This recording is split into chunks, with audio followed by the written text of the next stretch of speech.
Have you ever wondered why whales, those enormous creatures of the sea, only eat tiny fish?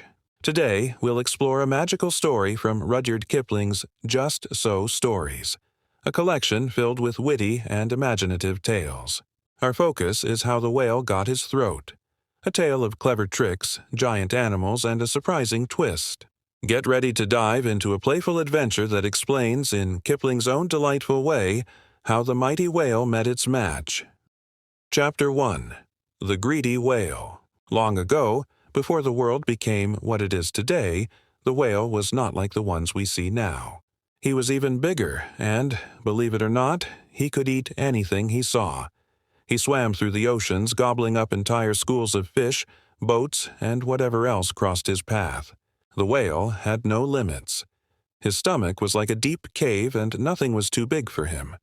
He thought he ruled the sea, and perhaps he did, for a while. Chapter 2. A clever sailor appears. One day, after swallowing everything in sight, the whale became bored. So he asked the ocean, "What's left for me to eat?" The ocean whispered back, "Try a man. They're quite clever and full of taste." So the whale swam near the shore and found a shipwreck survivor, a man with quick hands and a quicker mind. He said to the man, "Hop in, I'll give you a ride." But the man knew better. He climbed inside the whale, carrying with him his boots, suspenders, knife, and a whole lot of attitude. Chapter 3. Trouble Inside the Whale. Now, once inside the whale's belly, the man lit a fire, sharpened his knife, and sat comfortably. He knocked on the whale's stomach walls. "Excuse me," he said, "this place could use some light." The whale didn't know what to do. His belly burned, and he could feel the man kicking and shouting. It was uncomfortable, more than any meal he'd ever had. So the whale cried out, "Get out! You're not like the others I've eaten." But the man replied, "Not until you promise never to eat a man again." Chapter 4. A Deal is Made. The whale had no choice. He swam up to the beach and opened his mouth wide, but the clever man wasn't done yet. He took his suspenders and some wood and built a strong grill at the back of the whale's throat. "This," he said, "will stop you from swallowing anything larger than a herring." And with that, he climbed out, dusted off his boots, and walked away. The whale could only watch as the little man disappeared into the distance. And from that day on, whales could only eat small things, just like the man had planned. Chapter 5. The Aftermath. The whale was furious at first. He dove deep into the sea, trying to shake off the grill in his throat, but it wouldn't budge. He tried eating a seal, but the grill blocked it.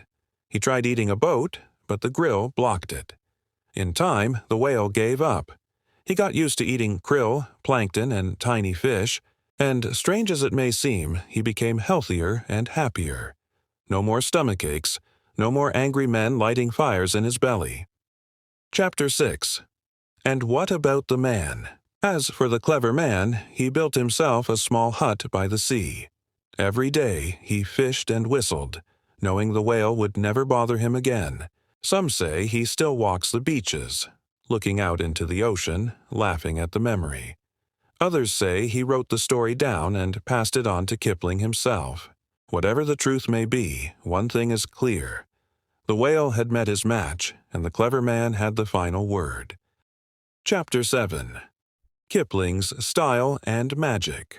Rudyard Kipling didn't write these stories just to amuse. He wanted children, and adults, to see the world with wonder.